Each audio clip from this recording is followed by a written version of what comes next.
One. Hello, Army. We are live again. Oh my goodness. It's been a whirlwind, one show after the other. And thank you so much to our amazing Army from the BTS Family Association for hosting a show we just held. It was absolutely beautiful. And isn't it amazing that the conversation we had on the same topic at 3 o'clock was completely different than the one that they had at the 4:15, which was held for the first time. I got emotional. It was the first time as an organization we held a show in another language other than English, and everyone here on the admin team knows that that's my fondest wish, is that we would bring this show to the globe in multiple languages.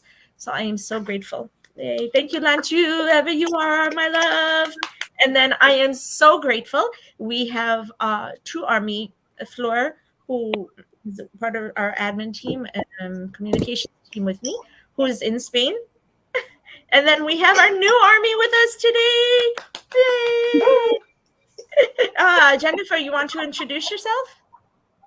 Well, how I was an army or No, where you are, what you do, and yes, if you want to, where if how you became Army, sure, absolutely. my name is Jennifer. I'm 21 years old and I'm studying the Asian Studies career Mm. because I want to travel and live in Korea, Ah, and that's everything. I love this voice, and I'm army because their music feels like you can be a better person, and you can you can be like happy when you are sad and you listen their music, and that's everything for me. It's enough to be an army today because we have difficult moments with the COVID, and it they help me to be the person who I am today. So thank you for letting me to talk here oh, I today. love it. Oh my God, I swear, doing what I do, it is my honor. I get to hear the best stories. I get to speak to the best. It's just what an honor. And then Flor, tell everybody where you are, and then Terry really quickly, and I'll start the show. Okay, I'm Flor. I'm not new here, but I am from Peru, but I currently live in Spain, in Madrid. So I've been Army since 2021, more or less, and that's it. Oh, you're a physician, and you're working. Okay.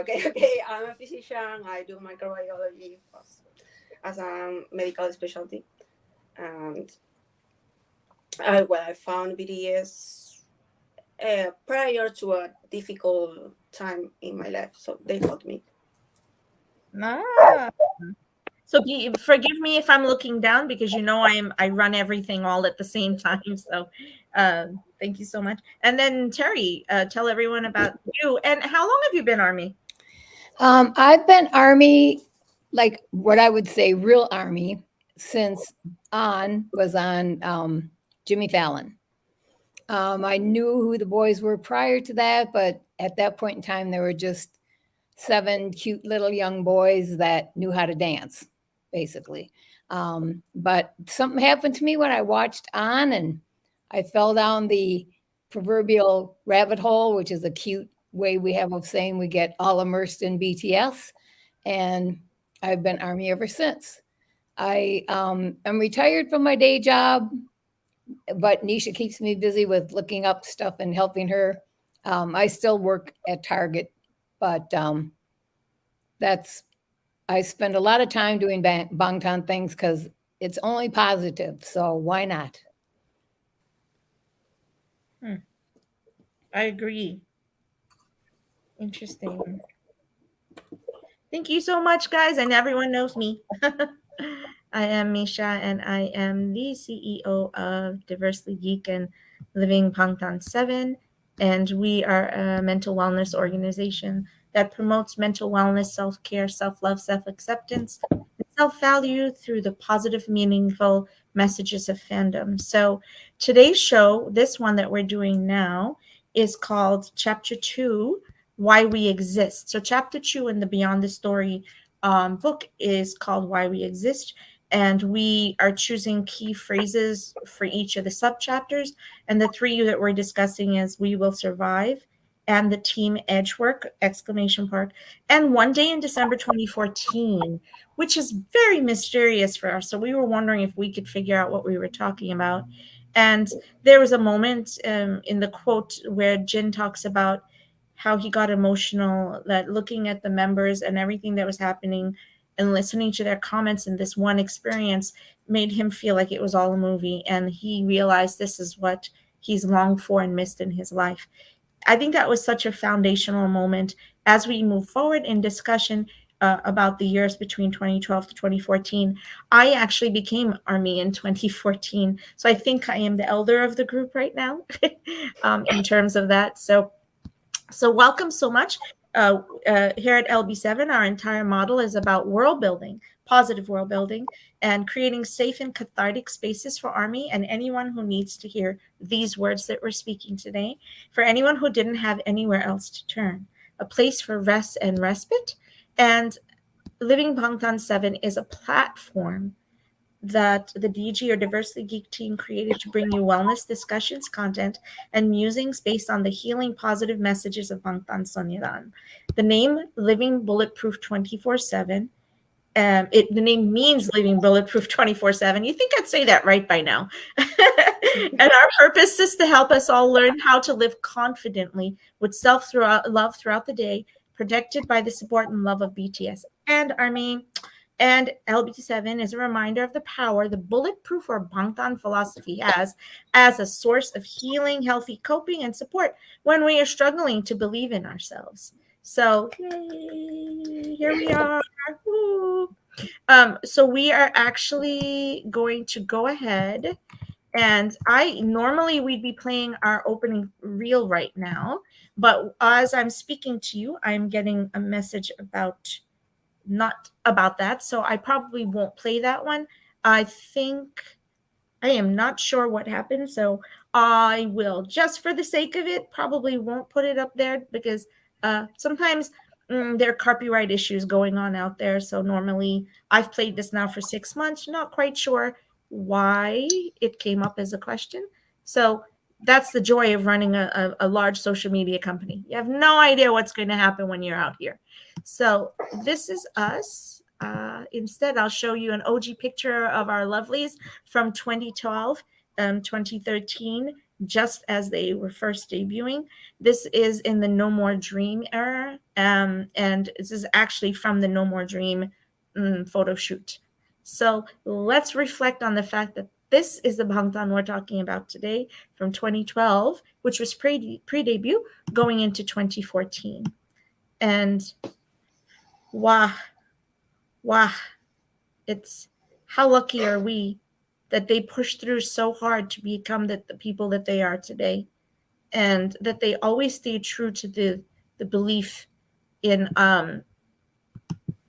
their relationship with us. I think about this day, which was in just the early part of 2013. I think it was June when they held this meetup, and there was 300 Army there. Can you imagine? It's incredible, isn't it? Wouldn't you love to be the one that said you were one of those 300 and ha ha to all you other people that didn't show up? No. Oh, yeah, to the people who didn't show up. The rest of us Yeah. love them to death because without them, we wouldn't have BTS and Army the way we do today, right? Yeah. Wow. I think about that a lot. So when I look back at debut time, I wasn't there 2012, 2013. I started with the Danger comeback time. So I think I started with Dark and Wild, and they had already had the 3 years behind them. So as we walk and we talk about the journey, first of all, Fleur, why don't we talk about what we have planned for Army today? And then we'll Oh, jump in. yes, of course, of course. Okay, we're going to hype the gem called 7. We're going to discuss the body of work and intention behind the BTS book, Beyond the Beyond Story, as a love letter and open the dialogue between the seven members Mhm. and army. How the book can become a source of connection, and finally the launch of our a LB7 year-long project. Yes, I actually was able to drop the Google form and the second show for French Army, so we'll be dropping that today. It's a year-long project that's going to actually help us to form much better data collection in terms of our research. But really, what we're trying to do is create uh, a manifesto, a book of testimonies of our love and our our our our love and our gratitude for Bangtan as one of the strongest healing forces for us and at a global level, because there are 50 million of us and 50 million positive lights in the world based on their healing message. It has to have good impact on the world, right, guys? Yes, definitely. Okay, I think that's you, Terry, up next. Yep. When BTS debuted 10 years ago, no one would have predicted their journeys, both ups and downs. Now we're in their solo periods, and for 5 members, entry into their military service is impending. And we are getting the gift of this book on Army Day. So happy birthday, Army! Teichuka Amida, Teichuka Amida. Okay. I don't. Everybody has to learn the song, please, because you know I'm going to sing it when it's birthday time. Everybody get up. Okay. So, my thought about chapter 2 of Beyond the Story is that it seems like it will be a retelling of some of the more painful, but at the same time, the more beautiful moments of the life and career of Bangtan. Um, Today, we're going to explore some of those key moments based on the chapter titles from their books and discuss how those moments shaped both Bangtan and Army. And actually, with this show, because there was a wealth of mini albums at that time, which actually gave us their message, and a message that was not always well received in the industry, and um, in a very difficult time for them. We're going to talk about Too Cool for School. We're going to talk about Oh, Are You Late Too? And we're going to talk about, as well as School Love Affair. And we're going to absolutely focus a little bit on No More Dream as a breakout. And why was it that this song was able to do what it did and defy any expectations whatsoever in their debut years? So what else are we talking about, Terry? We're going to discuss the energy and flow of Too Cool for School, or UL 82, and No. Oh, are Bangtan. you late? Or oh, are you late too? Oh, That's how okay. you read it. Sorry, I'm just reading the word, not even paying attention to what it says. My apologies. And Bangtan's flight to make their voices, their truth, be heard in an industry that was about conformity and commercialism. And like you and I talk about this a lot, how they were able to achieve strides in commercial success without actually having any funding. It's interesting because LB7 and DG have been living that world for a long time. It's not easy to sit on the edge of ethics and not always having the resources you need to survive. So with Bangtan not having the corporate backing, BTS and Big Hit were an anomaly and, in a sense, very alone. And each member flexed their musical prowess by taking part in creating the lyrics and music for every song on the album that we're discussing, these albums that we're discussing. It was unusual and unheard of for that to be happening.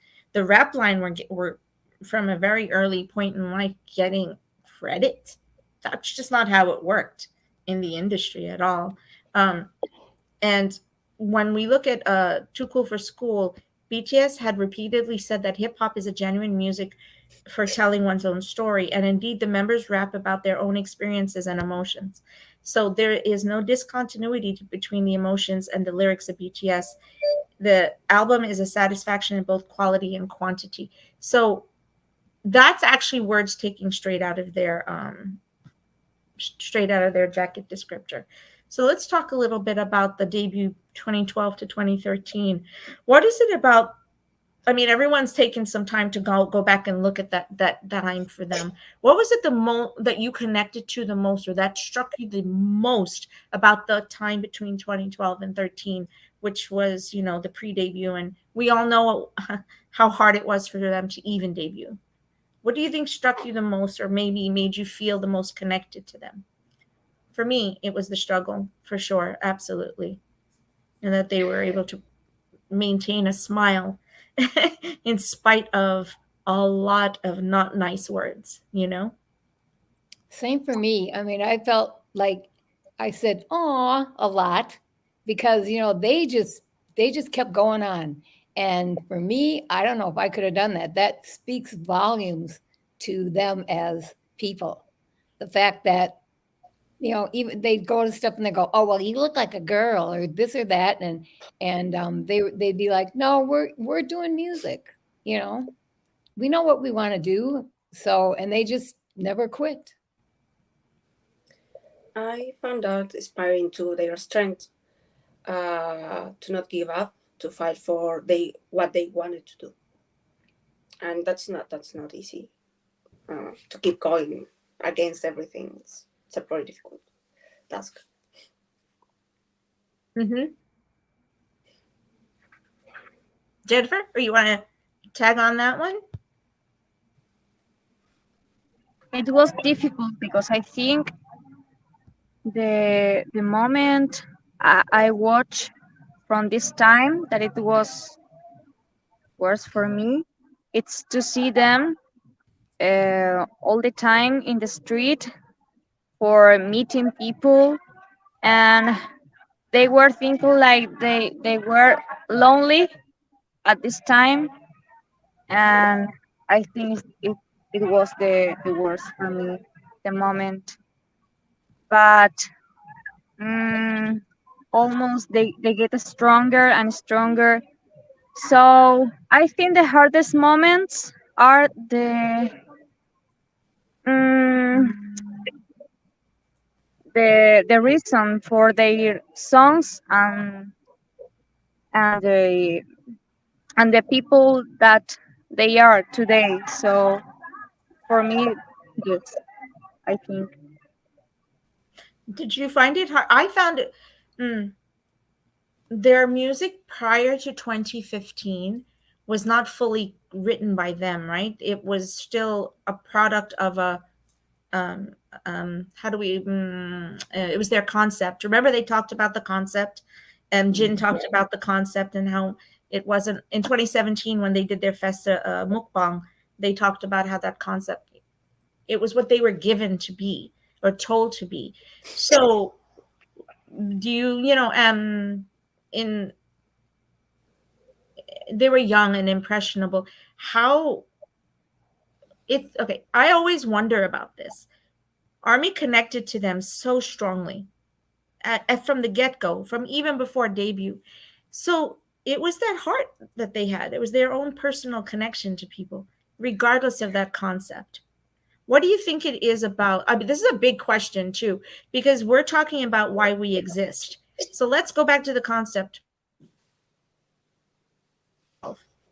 The people who were there prior. Why do you think that they were able to connect to them so early, and even with that very unusual concept? I know it's a crazy question, but does that make sense?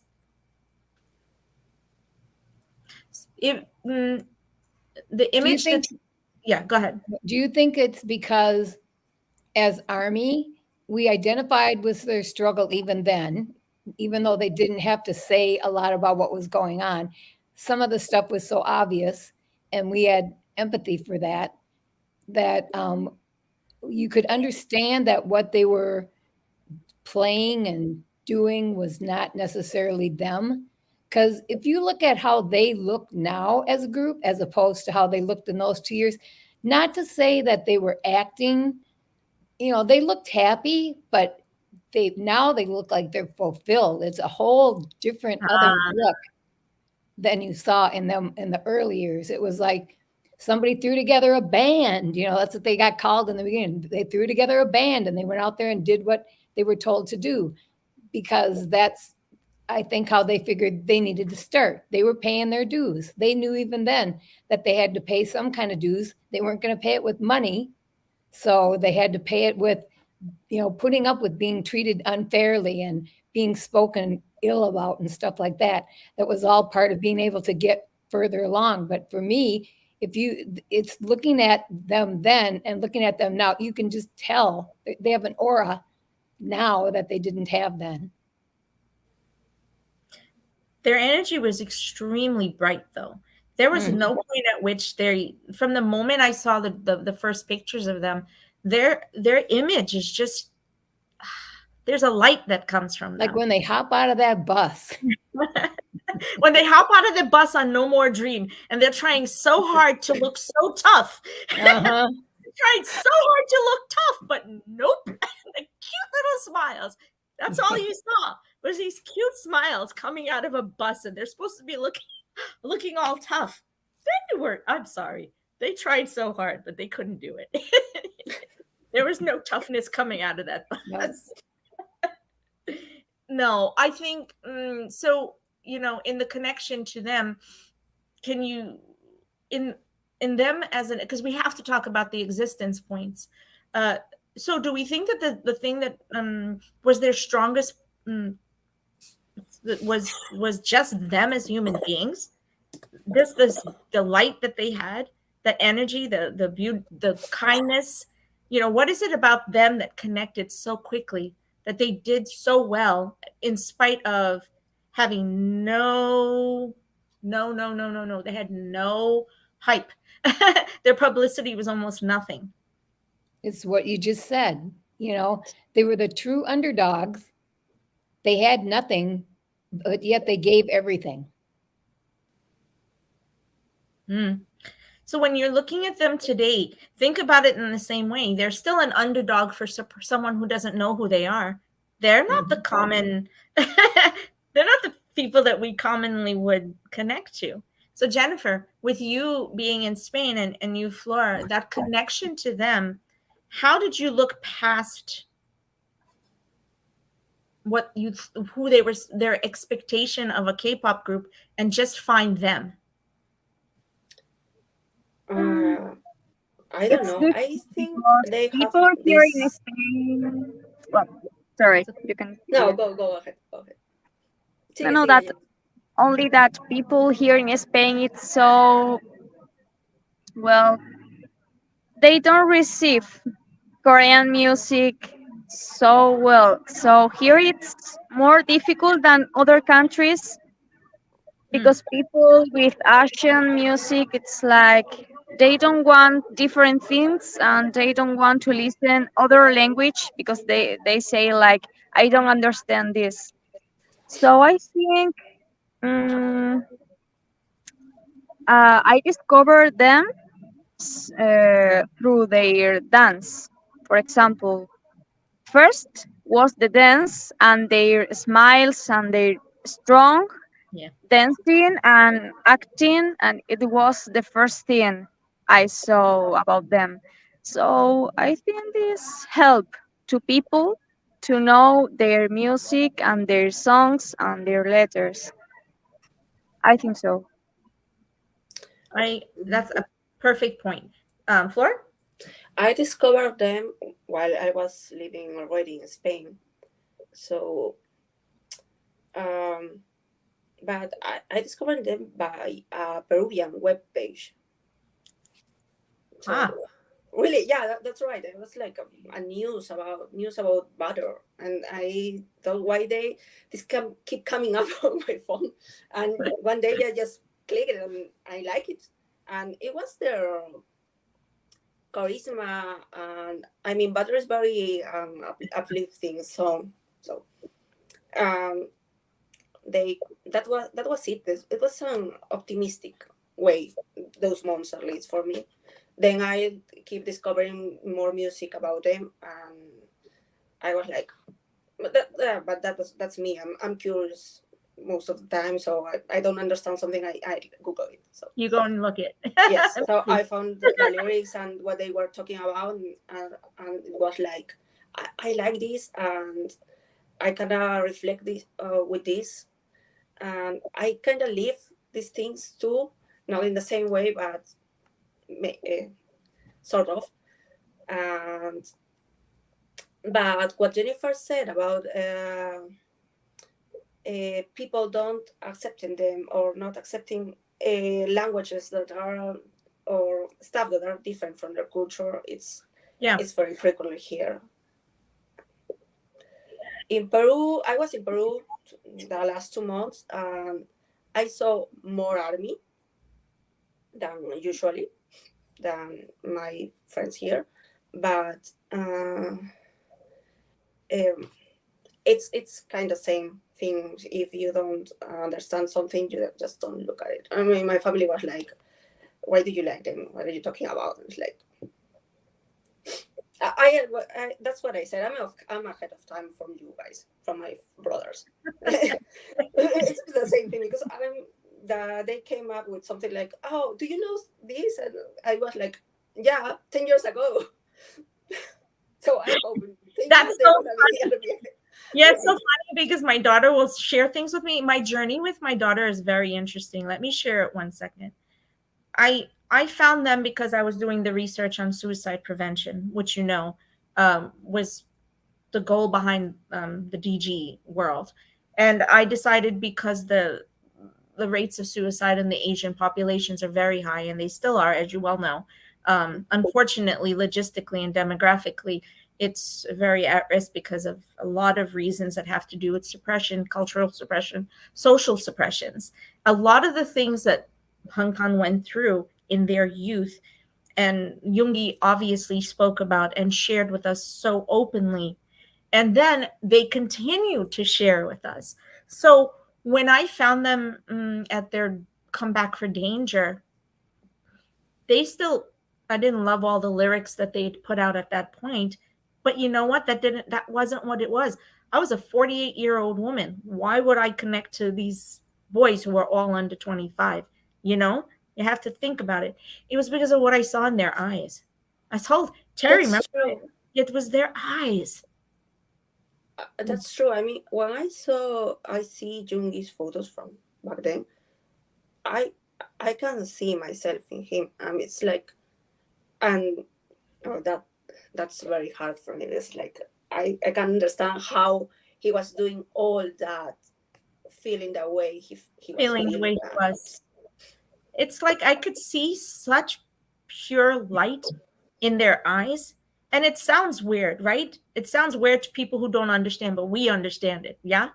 Um, Even from the beginning, there was such a strong resolution of love. Like JK has never in his entire existence been anything but love. I dare someone to try and find a moment where this boy is not about love. It's not possible. Not only that, he grew up surrounded by them, He grew up surrounded by love. surrounded by love. You can being a teenager that moves Yeah. away from your parents. I did that. Okay, I went to live in another city without my parents when I was 15, just with my brother, younger brother. It's very difficult. I mean, it's very difficult, and he had the lucky to get to grow up with all of them, that they are very pure and they are kind and smart also. And I think he's who he is now because of them. And he's kind, he's gentle, he's still innocent, and but also he's not afraid of trying. So he kept that authenticity and that innocence in him. Mm-hmm. And that's awesome for me, from a guy his age. I told you for Festa that when I saw him in Permission to Dance Las Vegas, it was like, I need to protect this guy. He's so pure. I don't feel that way my brother has his same age. I don't feel that way for him. Oh my goodness. I understand exactly what you mean. I mean, I'm a mother of two children, and multiple, family members I care for. But my children are very aware that I see these 7 boys as my own. Does that make sense? I see them as my own. I feel so protective of them as if they were my own children. I know they're not, but that's not the point.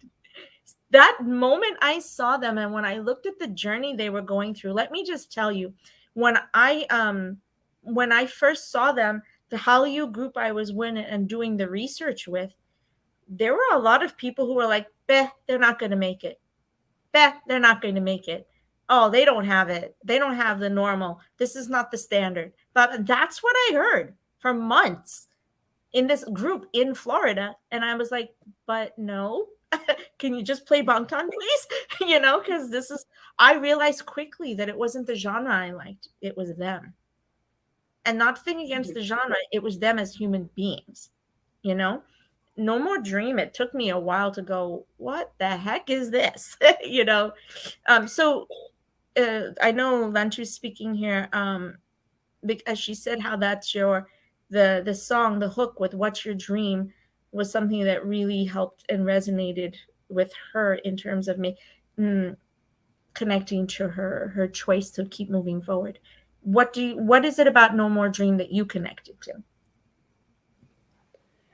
Oh, to me was, I think it was the general subject of, uh, no, it was the way he said, you're an adult, stop, this is my life. I want to do this. And I wish I could have the strength to do that when I was their age. Their age. When I was about that time, I mean, I have to choose a career path, something like that. I wish I could have said that. Well, I mean, it's a very difficult thing for anyone to say when you're a youth, right? Yes, Jennifer, of course. you're 21. You're still in a very formative stage in life, right? And do you feel that Bangtan has given you support for you to be able to, as we move into the We Will Survive? Do you feel that they're giving you that support? I'm 57. They're giving it to me today, so it has nothing to do with age, No, I wish when I was, I don't know, 18, to be able to say to my parents, I don't know what, I don't want to do this. I want to do this other stuff. I want to try this. I want to do this. But I didn't know back then they didn't even exist.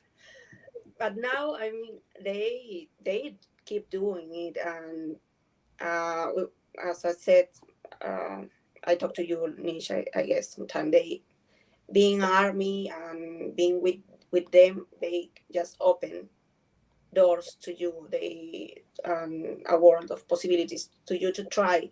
Yes. Not to fulfill your dreams the way you would want to, but to get close to it and to find new dreams and to enjoy life in a different way. So let's talk about the concept of, again, we're going to keep No More Dream. And Jennifer, jump in. Just raise your hand when you're ready to say something. While We Will Survive has so many meanings in this particular era, because this is where we're going to talk about it, what part of their journey do you believe it most represents?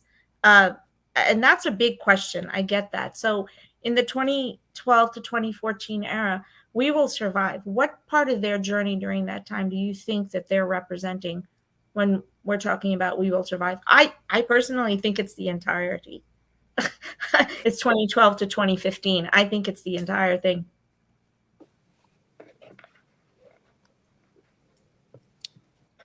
I think it's more, I think it's all of that, but I think it's isolated as well because you have to remember they didn't have anything. So it depends on, I guess, how you want to view survival. Is it having more than chicken for dinner? Is it having to not sleep practically on top of your neighbor, be able to stretch? They could barely stretch out their legs and stuff. So to me, for them, the survival was just maybe even making it through the first year and being able to still be together. They didn't have enough to who knew if they were going to have anything to wear? They talked about how they had to have their managers stand in to, help do different things because they didn't even have enough help to be able to do anything. Right. So overall, yes, but for me, it's more like in the moment. Can they even survive each of these individual moments that they got so put upon with and keep the attitudes? You never see a frown out of them. I mean, maybe it never got, maybe nobody ever saw it to put it on film, but I find it hard to believe in all the film that there is on them that we wouldn't have seen some really, you know, non nice moments. I mean, we know they existed, but just the look on their faces most of the time, they really persevered through a lot and kept those smiles. The isolated and the moments. So the beautiful moments in life, which is how we ended up getting the most beautiful moments in life concept. It was them saying it was about them reflecting on what it took for them emotionally, spiritually, and mentally to be able to survive all of those years. And how I think they came to realize it was because their strong, fierce love and commitment to each other was that driving passion and force. And when Jin gives us that quote, I think it was because in October or November of 2013? 2013 when they were in Japan. Am I wrong? 2013? When did they did the army uh, meetup? I think it was 2013 November, and they read the letters to Army, and then he read the letter to Yoongi. But the letters to Army, where Jin broke down and he said, "I didn't realize this till this moment that I had the ability to believe in myself, or that I was capable of believing in who I am, or having something that I cared enough for that it would help me to survive." Basically, because he didn't have any motivation for his own life, you know? That was a massive statement to make at his age as the eldest in that group. To say to Army, I didn't actually have motivation. I didn't even know that I belonged here. Here I am, 8 months post debut, and I still didn't know. I still can't believe I belong here. Does that make sense? What do you think, Jennifer? I know you've been quiet, so.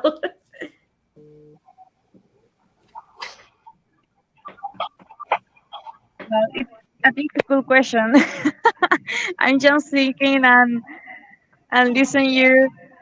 Well, it the opinion depends of the age of the person who lives this moment because that years was like Terry said, it's not one moment, it's so many moments, and they are fighting mm, with everything, and they say no more drinking, no, and too many songs that they are fighting with the people for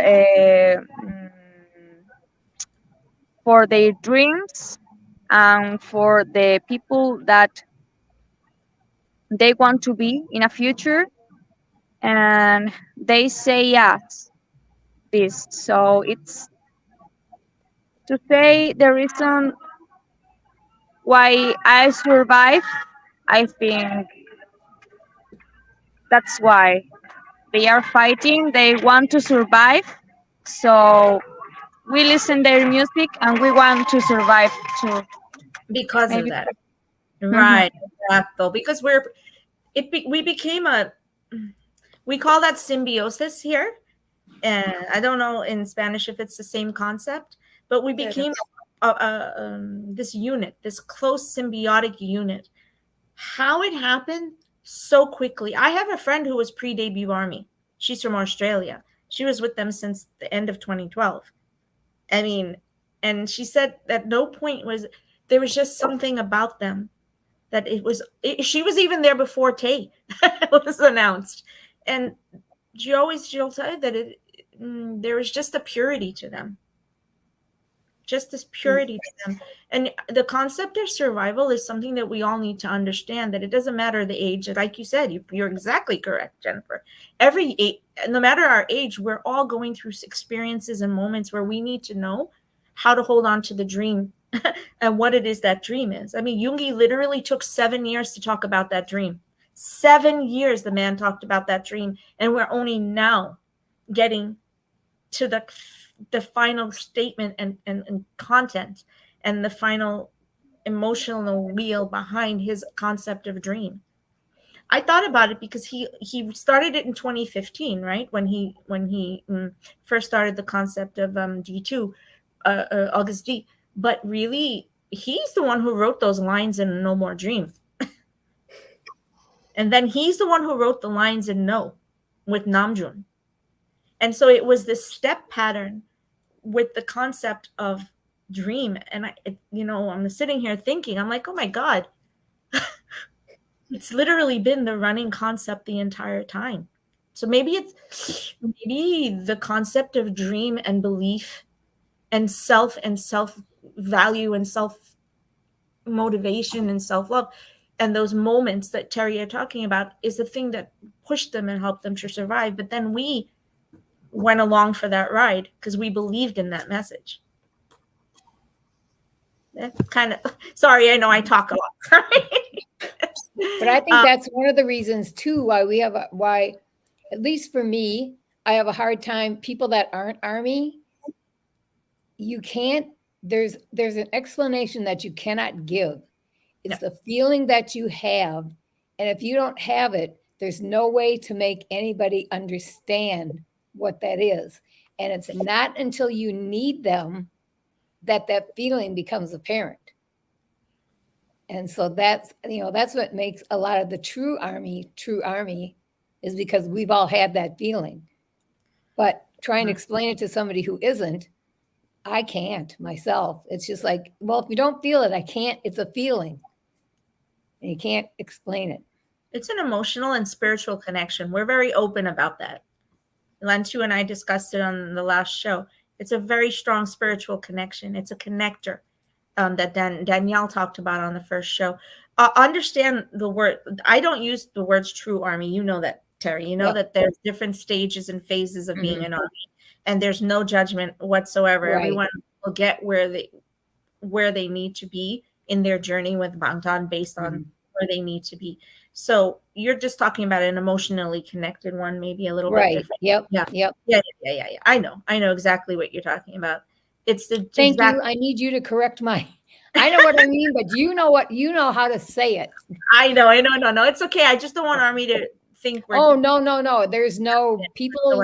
People are they like them how they like them, but yeah. So the statement in Are You Late To descriptor was groundbreaking for its time. No was a shocking song when it came out. It was actually, so while No More Dream ended up being so successful beyond anyone's imagination, it grew outside of the country, bigger than in the country. No one expected that they would have a global hype so early in their debut. They didn't expect it whatsoever, but we know because we see the album sales from early on. But with No, what happened was it brought it all back together, whether across the Asian paradigms and Asian cultures and all cultures, because it was challenging social class, culture, oppression, and expectations that were leading youth down dark paths of despair and depression. At that time, depression, anxiety, and unfortunately suicide, they were very much on the rise. They were very strongly embedded because there was a lot of despair. And in No, they talk about letting go of that despair. So with Are You Late To, BTS offers the message that you must find your happiness and your own life before it's too late. Lyrics that brutally lay open reality as it delivers a bold admonition to the world that inflicts despair. That alone tells you why they were going to struggle, because they were fighting the status quo from the very beginning. Bang PD was fighting it from the beginning and supported them in that. Children are raised as studying machines without a chance to think about the future, a world where classmates are not friends but competitors trying to trample each other. BTS sings about the wounds and anguish that such hopeless life has left on the teens of that time. But let me ask you, aren't we still facing the same challenge?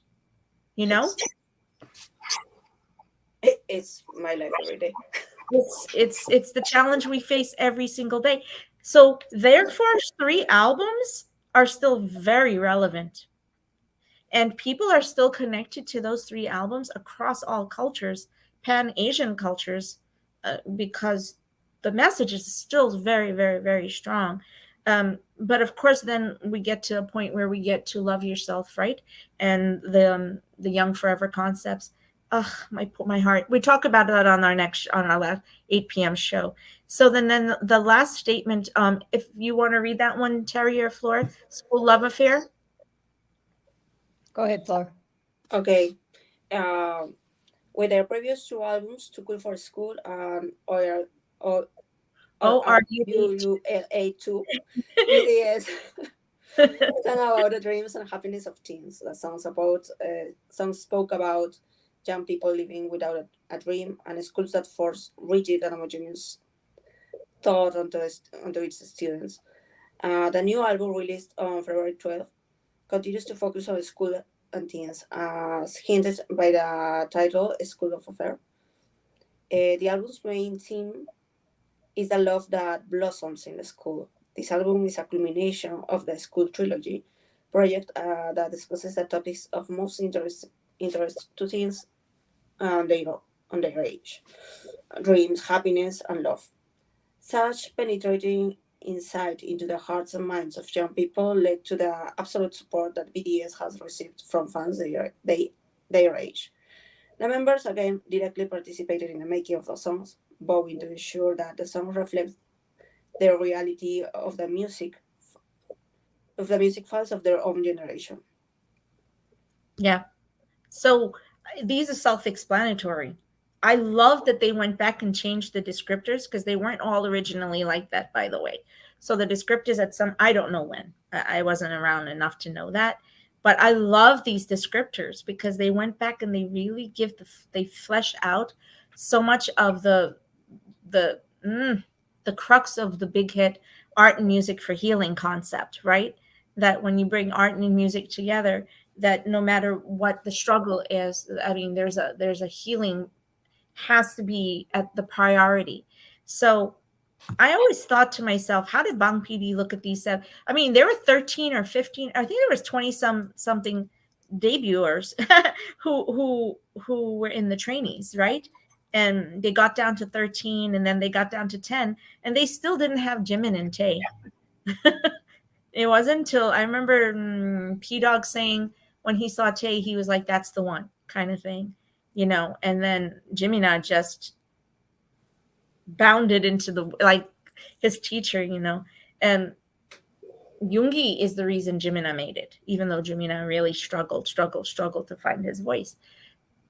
So these seven young men, men coming together, Bang PD looking at them, P Dog looking at them, Sonduk looking at them and saying, these are the seven. I mean, what a concept, because Jin had absolutely no, he had nothing. He had nothing. He came to them as a blank slate. Never singing, wasn't a dancer, But wasn't a anything. really cute blank slate, keep in mind, or they wouldn't have picked him off the street. Nah, you know what I think? I think that he was reflective of this message.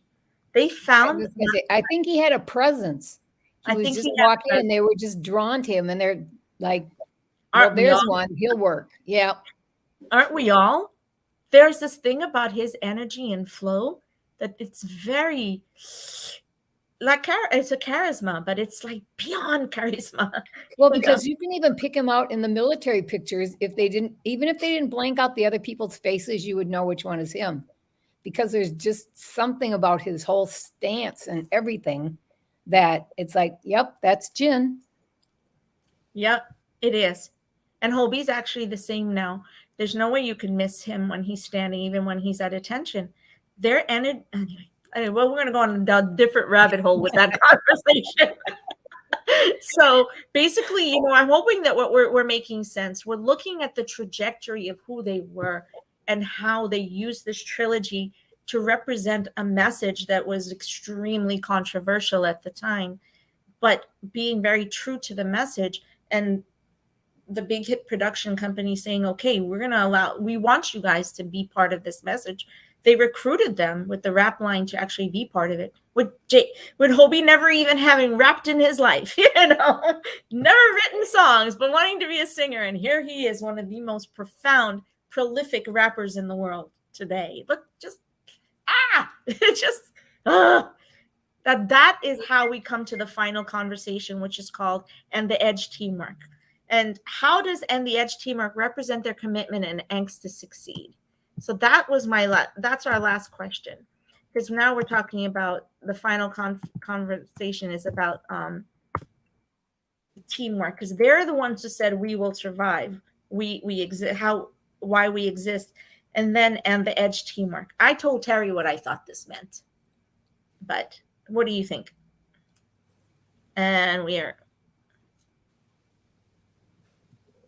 oh boy. Well, I think it's to me it's the edge that they have. Teamwork is the edge. So because they're all willing to think they're all equal and they treat each other as equal, it's outside people that say, oh, this person can do that better and that person can do that better. Because look at how they stick up for each other. One of them can't dance real well, the other ones cover up for them. One of them can't sing real well, the other ones cover up and help them, give them suggestions. It's all about making all of them equal. They're not the same, but they're all equal. And I think that's because of their teamwork that they survived, and that gave them the edge, because they're not willing to leave anybody behind. It's got to be all seven, and whatever it takes for those seven to make it, somebody else in the group will make sure that they can. However it is that they have to help them, they will.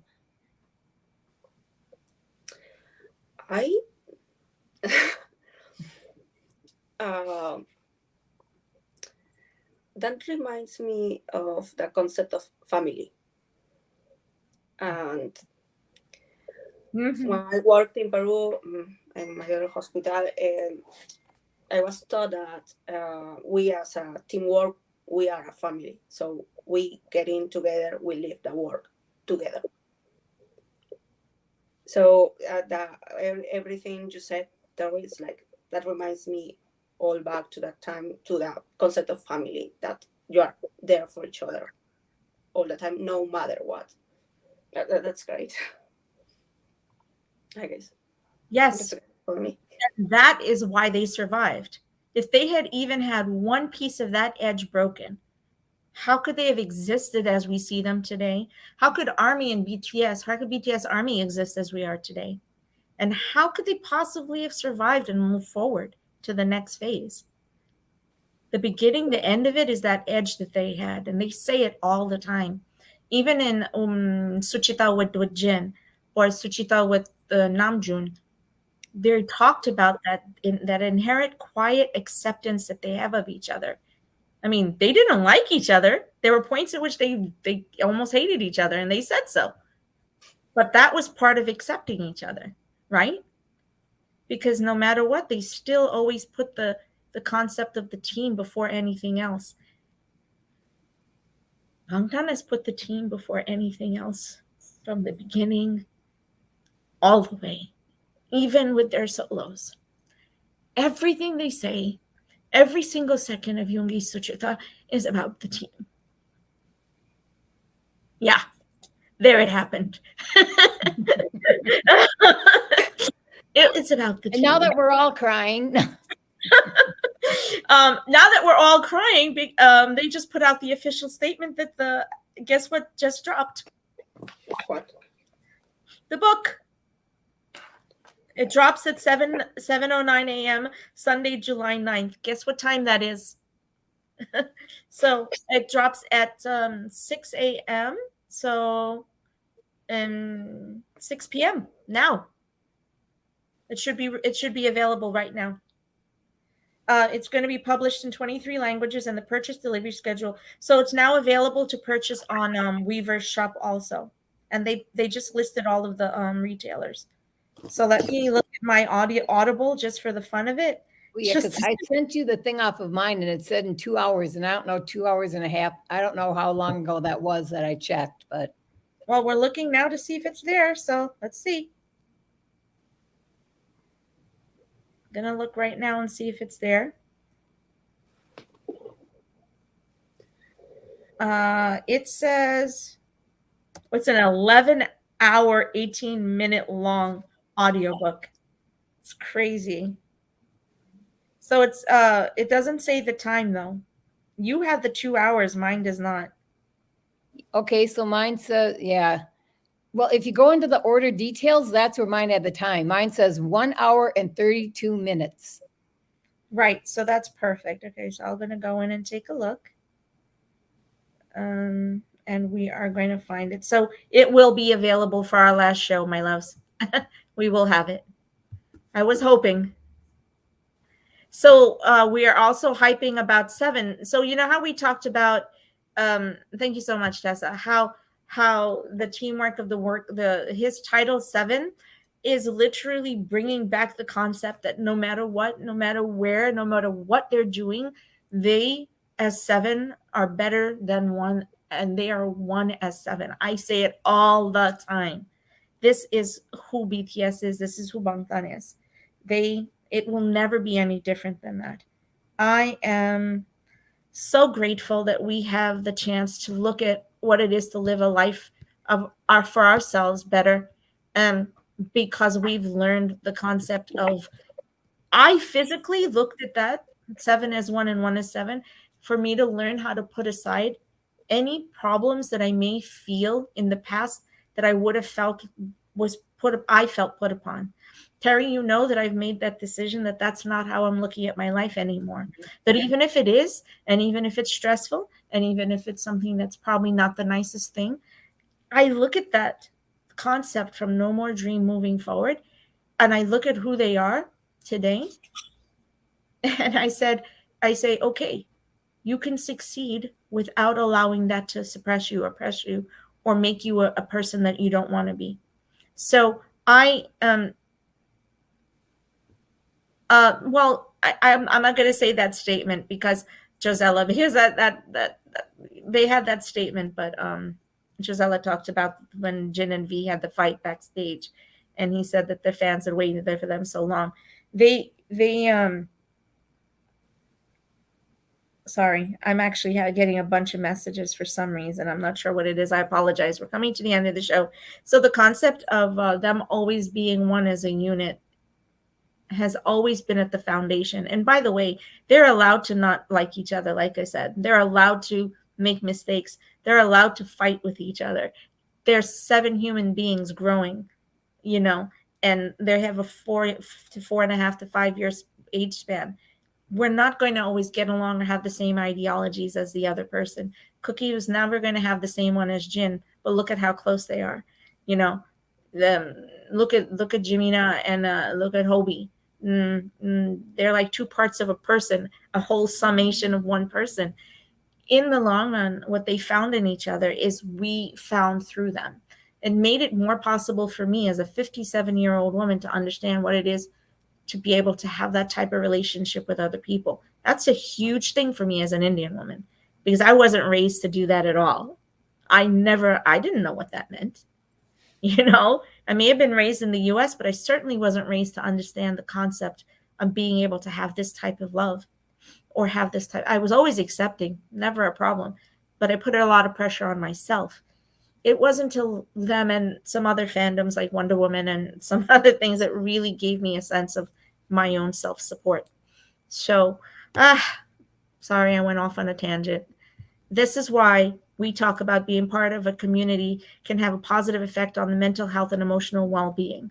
This is why Bangtan and Army as a community has such a huge positive has such a huge positive influence on us in our own wellness journey. So, okay, guys, we are ready to close out. Let me go ahead and put the testimonial link in here. So, Army, please, please, please fill these out for us. It's a year-long project for us to create a manifesto of love and support for our Bangtan, where we're showing them in written form, art form, or music. It's okay. Actually, I have an Army who is going to who's working with me on music right now. She's working on some new lyrics. So, in whatever form you want to express your love and your gratitude for the healing that they've helped you find, please submit that through the Google form because it allows you to submit it, right, Terry, in multiple Yes. ways. Am I Yep. correct? Yeah, Mhm. multiple formats. And we are using those to build a collage. And eventually, I think it's going to come out to more of a manuscript type thing. But as we receive your submissions, we will slowly put them into a collage format, and then hopefully musically, we have some we have some we have something planned. Can't reveal to you about the music part anytime, not anytime soon, but know that we have a team working on something that has to do with music, and that gift is we're planning for their comeback. So hopefully. And then on the art side of it, the art collage the same way. Aw, I love you too, my darling. And this is Josella, who is on our music team. Josella, who is actually, oh, I can't even tell you. I'm not allowed. But believe me, we have something beautiful coming from our Josella. That beautiful voice. So thank you so much. All right, Apabang po, my loves. We will be back with you, and we're going to talk a little bit more about seven. We're going to talk a little bit about love. We're going to actually deep dive into a 1 minute conversation between Cold and Namjoon, a specific part of that conversation about love and the concept of love. That when Namjoon talked about it with Cold, I said, oh my God, this is literally the core of their entire discography. This is the core of their philosophy as human beings. So we're going to talk about that today. Please, if you have a few minutes, go back and watch the interview. It's on Cole's YouTube page, and it's between 3.5 and 5. Go and watch that spot for me so that you're ready for that discussion. And then the final discussion, we're going to be bringing you a few questions out of the body of work of the book itself, because we should for the 11 p.m. show, we should have the book available at that time. And how we're going to discuss at that time how the book will be a source of powerful energy and fuel as we go into our 8-month window at ish, where we're not going to have any of the members with us. And don't want to talk about that anymore. But Josella, yes, Josella, look at her. My Josella. All right, my loves. Apabangpo, love everyone. You know how to find us. Share the event, share everything, and join us for the next show, which is at 8 p.m. EST. Bye, guys. Bye, bye, bye, everyone.